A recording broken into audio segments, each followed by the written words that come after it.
Hello and welcome to the E-Reads podcast. I'm your host, Liz. And this is my show where I talk about books, authorship, and all the different parts of the creative process. On this episode, I have author Craig here to talk about his memoir and how he used an unconventional item in his storytelling process: hats.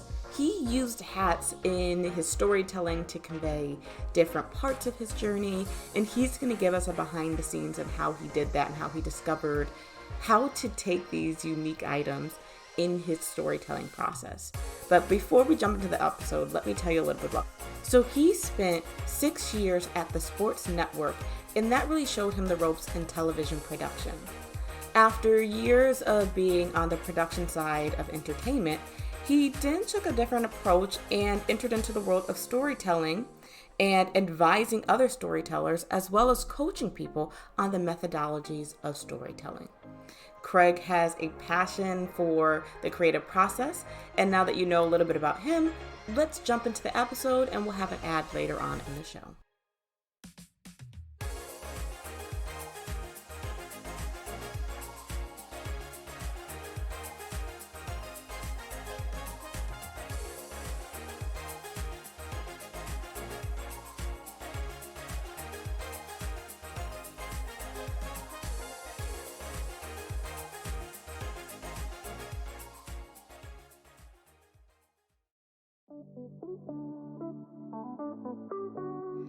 Craig, welcome. I am very excited to talk to you about your book, All Caps, because there's some interesting things about it.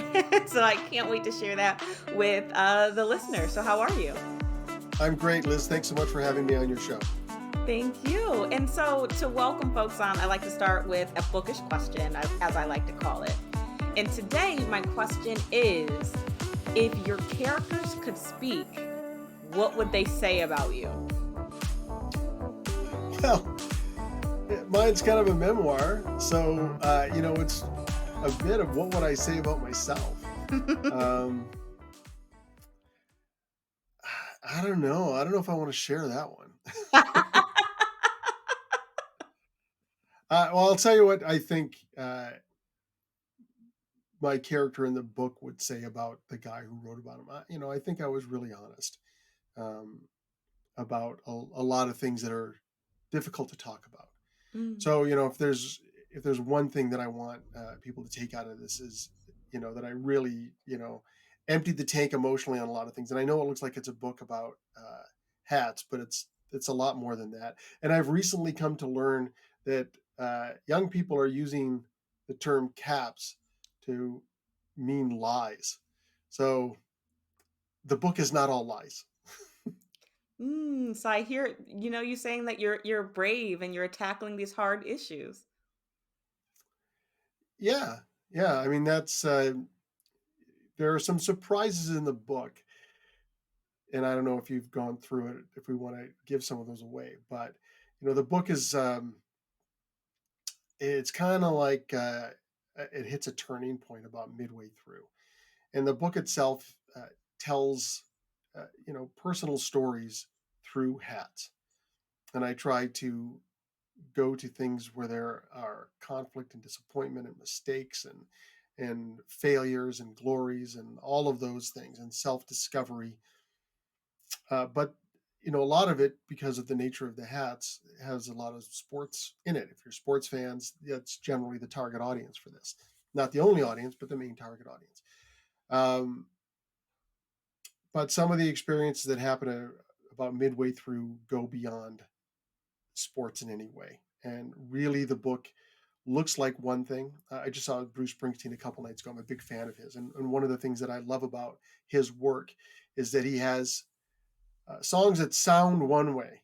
They sound happy and upbeat, but underneath it, there is some sadness and there is some comment on the human condition. And I tried to do the same thing with this book. So the first half Mm. of the book is really a lot of fun and funny experiences. And then we go some places that are supposed to guide people to realize, really what the most important things in life and what connections matter the most. Absolutely. this is told through the viewpoint of hats, or it incorporates hats. How did you decide on that? That's such an interesting point of view. How did that come to be? Well, it's a pandemic book. Mm. So I'm a television producer, executive producer. And, when the pandemic was about to start, I was supposed to direct a two-camera shoot on a luxury cruise ship from Argentina to Portugal for Discovery Channel. And then I was going to write the show and take it through the edit suite. It was like a dream gig. Well, Right. we all know what happened. First, the cruises went away, and then the shows went away, Yeah. and then a lot of people got fired. So I was trying to, and my business is a big connection business. I was trying to find a way to make people aware of me. I was sitting down here at my desk working away, but just to my right is two racks of hats. And I thought, I have so many hats. I didn't know how many, but I'm going to wear a different hat every day, get use of them until we get to be together again. So I took out the first hat. It's a Pittsburgh Pirates stovepipe hat with a P on it for pandemic, and I took a picture of it and put it on Facebook, and then didn't think about it again. Later that day, a whole bunch of people put in pictures of their hats in the comments. So every day I would put up a hat and people would share their hats, and it was a way to be connected in a time when we were isolated. Right. And then I started writing stories associated with the hats. And that was connecting me to my own personal history. People that I Interesting. loved and missed, and some of whom are gone. So in a time of, you know, real isolation, although I'm at home with my wife and kids, I felt connections to people and to myself and to my own history that I hadn't had before. And people were really responding to it. I was also starting to get afraid that I was becoming the crazy hat guy. I have a lot of friends in my industry here, and I thought, I'm just going to be that crazy hat guy from now on, especially when it went on for 125 days. Yeah. So when it ended, I was a little sheepish. But a funny thing happened. A whole bunch Yeah. of people said that they were sad that it was over, that they missed it. And these Mm. weren't just the people sharing hats. These were people who, not even people who were clicking like. These were people who had just, ghosted along. And then people started telling me I should write a book. And my cousin, who is a mystery writer, she told me to write the book. All right, don't really see it. My brother, who had written a bestseller in Canada, said I think there's a market for it. All right, I'll think about it. Then my mom, who had written a column in the paper in our hometown of Thunder Bay, Ontario, for a long time, told me I should write it, and I'm not going to say no to my mom. So I got the permissions from all the people who own the hats, the logos, and everything, and then I wrote the book. Okay, we may have gone a little barbecue crazy at Sonic. We BBQified not one, but 3 iconic menu items. But I mean, come on, can you really blame us for going slightly overboard? When you add smoked pulled pork and tangy cherrywood smoke sauce to a melty cheeseburger, a brioche-topped barbecue sandwich, and crispy, cheesy tacos, you'd be crazy not to go crazy. Pulled pork barbecue, now at Sonic. Limited time only at participating Sonic drive-ins. That is so interesting. You know, one, it reminds you to think creatively, right? And you never know, like all these things in our environment have a story and a journey. But I love the way that you used it to find connection and also express your story. I mean, that's such a fascinating thing, and you took tragedy or this like pivot from this current job that you were going to have and landed over here. And so that's an amazing story. Yeah, I mean, I'm getting a lot of credit for being creative, but it just kind of stumbled into it. And using a prop for a story is a bit of a parlor trick, right? Uh, Hmm. so I'm happy to be using the parlor trick, but and it could be for anybody. It could be your shoe collection. Right. Once you have enough of anything, and things that you collected as experiences, like all my hats come from experiences. I didn't really mean to have a cat collection. I've never really thought of it as a collection because I'm not trying to complete a series of something. Hmm. I just picked them up with experiences, and I didn't even realize that was happening until I looked at each one individually. Very cool. Very cool. And you say there's a lot of different themes within in your story. Uh, Was that intentional from the beginning? How did that come to be? Wasn't intentional from the beginning. Boy, we're really pulling back the curtain here. I read, was it Neil Gaiman who said your second draft is where you go through and try to make it look like you knew what you were doing in the first place. Yeah. Uh, I structured it in a very chronological order, and I knew what the big chapters were, and I knew what the big things were. I knew what the big chapters were. I knew what the big stories were. When I went back through it for the second draft, I went hunting for themes, and boy, did they ever pop out at me. And they surprised me too. I think I learned something about myself from doing it. Really the theme of being an outsider. And I know that's going to sound funny coming from, a guy who looks like me, but, I moved to Canada from the United States when I was 8 years old. It was Wow. during the Vietnam War, and kids threw rocks at our house and yelled, Yankee, go home.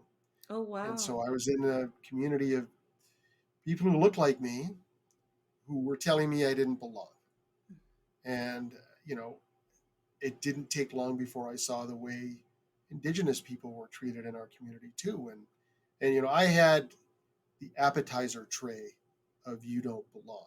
Like I Mm. just had a taste of it. I haven't experienced what other people have, but I knew enough to know I didn't like it Right, and that it right. was wrong. So, that feeling of wanting to belong when you don't really popped out at me. And I didn't realize how much of my life was searching for a place to belong. It's interesting you take something as light and fun as hats, and there's all these different layers within it. And I think that's a really good example of, right, sometimes it's hard to talk and explore different subjects, but how can you do that? How can you kind of draw someone in so they're not afraid to go there? And again, I think it was really clever how you've done that. Yeah, if there's anything clever about it, it was the structuring. I Mm. didn't put them in the order I bought them. Mm. I sort of put them in the order of memories. The Oh, first hat in the book. interesting. Yeah, I'm a big Detroit Tiger fan, as you may be able to see by some of the things behind me. And the first hat in the book is a plastic imitation batting helmet for the Detroit Tigers. When I was young, you couldn't get the actual cloth hats. I didn't see any, but those plastic helmets were everywhere. I think it was my older brother's. When I showed him the book, he goes, "Hey, that was my hat." I think we all felt like it was our hat.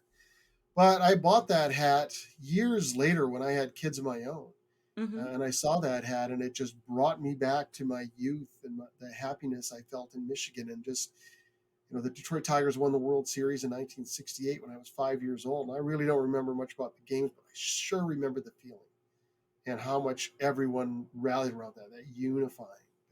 So I thought my kids will love this hat, and they never wore it because it's plastic and it's got this little straps to poke in the back of your head, and they have way better hats now. But I also couldn't get rid of it. It's sitting as like a little monument in the corner. So that was the place to start. Is what do I have that reminds me of then and happiness and a place where I felt included. You know, and then it changed when we moved to Thunder Bay. So Interesting. And it's interesting how you said you didn't do it kind of like in order of them being bought, but in uh, order of memory. It's and I didn't interesting. group them by hats either, Mm. right? I let them play out. Since I'm a Tiger fan, I have a lot of Tiger hats. I'm a Steeler fan, I have a lot of Steeler hats. By the way, moving to Canada was a great move. I love it here. Um, it just took a while to make the adjustment, especially internally. Right, absolutely. It, it's also interesting because the only other person that I've kind of seen structure like their memoir in a way that wasn't chronological was James Patterson, and he kind of also did it in these different spurts of memories. And I find that interesting because sometimes when you're reading a memoir or a biography, it can feel a little static of like, you start off from when they were young and then they get older and all of this, but it's really nice and refreshing to see this different order of storytelling in regards to memoirs and biography. Yeah, well, mine is chronological, and I thought about it. There was a reason for that. Um, people have described the book differently, but when you talk about what's most important in life, I think you kind of have to walk through it a little bit. At least in my case, you did. Mm. I still think that works best. Maybe if I had given it more time, I could have come up with something even more clever. But I thought it worked for it. There were characters I needed to introduce and Mm. develop and show what they meant to me. Um, so, I mean, there might have been another way to do it in my book, but that's not the way I chose to do it. Mm. This might be a silly question, but what is your favorite hat? Oh, that's easy. It's Detroit Tiger, New Era 5950. I got a picture of one here for you. Um, it's this type of hat, the Detroit Tiger New Era 5950 hat. It's the kind that the players wear. And for the longest time, you see these everywhere now. When I bought mine, they were nowhere. Most of the hats were terrible. They were kind of trucker hats with a plastic back and a foam front and a brim that never held its shape. But I went to school at the University of Windsor. I was close to the Tigers again, and there was a store outside Tiger Stadium called Sportsland USA. And for a huge Detroit Tiger fan and sports fan like me, walking in there was a little bit of nirvana. They had all of the hats and all of the sizes. It's not stretch fit or snapback. It fits your head. It's a size to fit your head. It's what they wear in the field. And, it was a big investment for me as a university student. But boy, when I Interesting. put one on, it was like wearing art and architecture. And it was beautiful. And I never thought of a hat that way. But it really did have this incredible structure and held its form, and it was crafted. And oh, I loved that thing. And that one is long gone. I've worn it out, but I always have a few in different stages of wear. So my favorite one of them all is one that I got at Detroit Tigers Fantasy Camp in 2014. I don't keep that with the rest. I keep that in a special drawer someplace. And that's where you go when you get a full Tiger uniform, and they divide you into teams, and you play, and you're coached by former Tigers, and you play against the Tigers at the end of it. That was a magical experience. I talk about that in the book. So that's my favorite hat. I love that. And what would you say if, folks are just like, I don't know if I can write about my life. I don't have anything interesting going on. How do you find the stories in your life? Well, listen, I think it's very daunting to ask people to talk about themselves, and nobody thinks they're that interesting. But just let me give you a couple of examples. Uh, how interesting would you think it would be to read about a guy walking around Dublin for the day, right? Mm, right. We got Ulysses, right? He turned that into great art. Mm, Um, how interested are you going to be in a guy who lives in lives above a surfboard shop on the Jersey Shore, who is very young and hasn't had a ton of life experience, doesn't get along with his dad really well, right? Well, we got Bruce Springsteen out of that, right? Like, who cares? And especially then, who cares about Jersey? Nobody's talking about Jersey. I think once you look at your experiences and you think about, what are the stories you tell when you're sitting around with your friends that get a laugh or move people, start with those. Start with those hmm. individual stories, right? And then string those together and see where it goes. And that's what was encouraging to me is I knew I had some good stories to tell. I knew that I could get a laugh. I'm a television producer. I'm a professional storyteller. So I knew how to tell a story. And I knew if I could string enough of them together that people would react to them. It just depended on how much I put into them. And so I would say, don't worry about writing your whole life story. Write individual experiences. I mean, that's the difference between a memoir and an autobiography, right? I love That's that. why my book is a memoir and not an autobiography. It is stories from my life, but it does encompass the breadth of my life. I don't think it's really my life story. I would tell that differently. Um, so just write the individual bits, put them together, get a reaction, show them to people. I had 9 people read my book and give me feedback to see what worked and what didn't. I listened to all of them. So write them, share them, rewrite them, rewrite them, rewrite them. And then, once you got a few together, trot them out and try them out on people. Do a reading. The first reading that I did, uh, I had a room full of people at a book launch in Thunder Bay, and people were laughing and crying, and including me. And I knew it worked when my son, who was 13 at the time, came up to me and said, or he was 14 at the time, he's 14 now, came up to me and said, "That was great, Dad. I was crying so Oh. hard I had snot in my mask." The room was still messed up. But, well, that went all right. That's working. So, yeah, don't worry about, just write them down. Like, you know what your good stories are, right? Write them down. And don't listen to the naysayer voice in your head, or anybody else's for that matter, right? If for nothing else, you have these stories for your legacy. That's a great reason to do it. That's what I tell people. I love that. Absolutely. And I love it because I think sometimes we can think of the book in its entirety and like, how am I going to do that? Well, page by page or story by story. How am I going to do that's a really good question too, right? How do I make the time? What do I do? I'm a big fan of time blocking. Mm. You know, just blocking out time to do it. I'll tell you what I have found, not just for myself, but the writer's best friend, and people aren't going to want to hear this, is 5 in the morning. 5 in the Yep. morning is the writer's best friend. You get up, do Wordle, whatever you're going to do, get your coffee or your drink, and you're going to have about 3 hours, 2 hours, whatever it is, when you don't get an email, you don't get a phone call, nobody bothers you. And when you get that, you get into that zone, right? You know what I'm talking about. When you feel it and you've got your ideas are, Right. if they're floating around your head, right? They're almost like you're sitting under an apple tree and you go, okay, I'm ready for this one. I'm putting it in. I can pull that one in. That one's going in. Okay, I'm lining them up. That's when you get in that really beautiful flow. That feels so great. Um, that's what I. That's the stuff. So block your time and then just go ahead and do it. Absolutely. One other question. You mentioned being a producer. Do you think that helped you as far as storytelling? Like, did you look at these as like, okay, I just got to get, one episode at a time? Like, did anything from that experience help you in the writing process?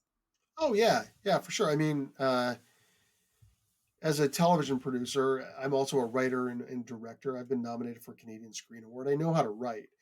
I've written for television for 30 years. I'm considered a good writer in my industry.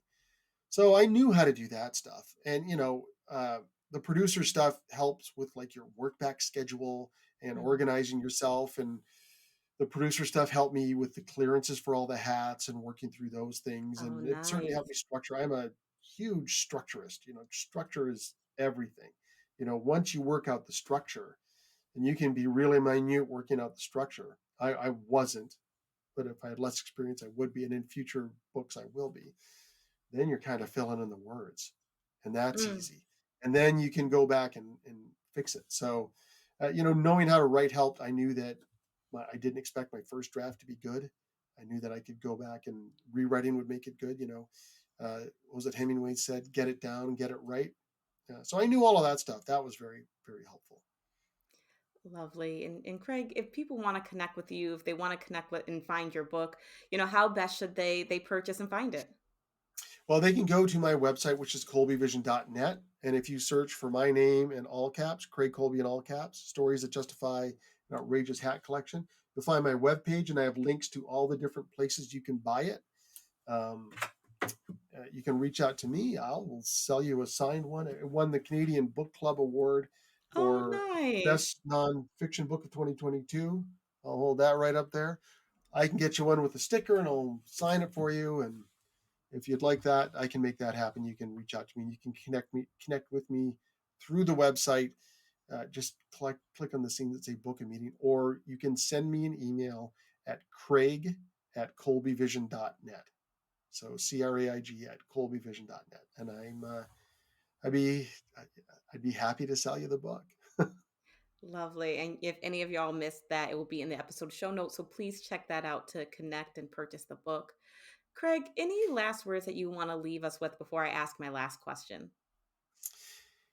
Uh, yeah, you talked about writing. If there's one thing to learn from this particular book, if you're having trouble writing about yourself, pick an object and write about your experience with that.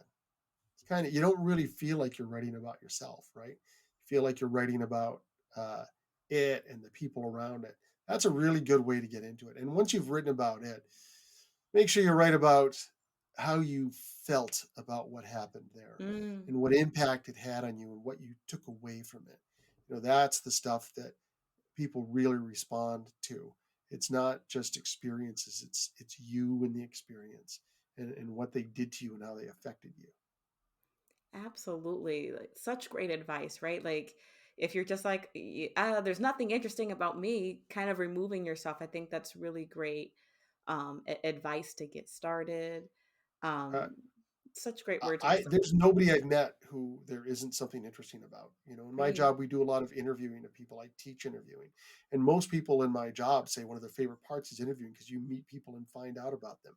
We dismiss ourselves. We're all insecure to some effect, and we've all listened to the outside voices and some of the inside ones. You're more interesting than you think you are.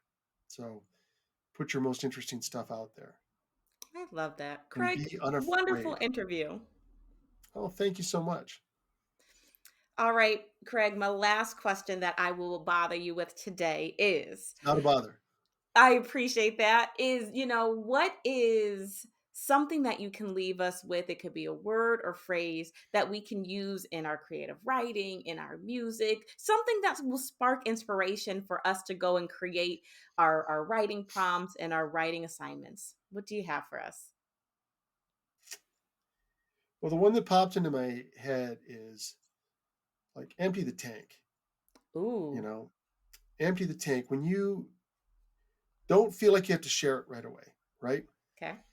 But when you are writing to yourself, admit your weaknesses, admit your mistakes, talk about how you got through it. Like, really empty your emotions out onto that page. Um, and I think that's what people relate to the most. You don't have to bleed all over the place. You can talk about how you worked through it, or anytime you put what you learned from it, uh, then it's not, then you're worried, oh, it's going to be feeling sorry for myself. It's not. But you have to start with really, bearing your soul and really talking about the way you actually felt and what it did to you, and even where you screwed up. That's when people are going to feel you and relate to you. So just empty the tank. Empty the tank. I love that. And I love the inspiration behind it. And so, y'all stay tuned to the end of this episode to see what I do with the prompt Empty the Tank. Craig, wonderful, wonderful interview. Please do not be a stranger to the podcast. I'll come back anytime you want to talk, Liz. It was a pleasure to talk to you. I like the way you do an interview, and I really had a good time today. Thank you so much. Be well. We need more ammunition, General, called his lieutenant, ducking for cover from an oncoming attack. The other side cheered as their attack shifted their fort. They slapped high fives and punched the air as they awaited counterfire. The general, a 4-foot-tall fifth grader with a gap as wide as the two forts, scratched his head, trying to determine their next attack. "We will give you 1 minute to fire, then we'll launch another attack," called his friends, or should he say his enemies, from across the battlefield. His lieutenant and best friend Kyle anxiously awaited his response. Even the general's trusty four-legged sidekick, Howie, whimpered and barked as time went on. It was the very whimper that gave the general a risky idea. "Empty the tank," the general grinned. It was the instruction he gave every night for Howie's last bathroom break. It was his cue to empty everything he had. His lieutenant knew this instruction well. The general brought his team close as he gave his orders. "Howie, empty the tank over there," the general pointed, and Howie, as if understanding, nodded. "Lieutenant, load the missiles."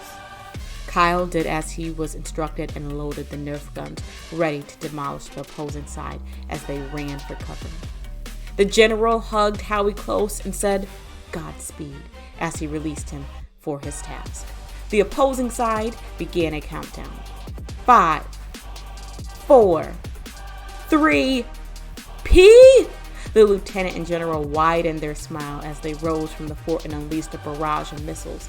The other side dropped to the ground as Howie finished them off with slobbery kisses. Once they finished the ambush, the team rejoiced with Howie at their side, but the victory was short-lived. The door to the battlefield cracked open, and the queen entered with a face of disgust. "Why are you boys being so loud? And what's that smell?" The queen sniffed the air, and the fire in her eyes made both teams cower together as she growled, "Is that pee?" "Run!" instructed the general, leading his troops past the queen and to the treehouse to fight another day.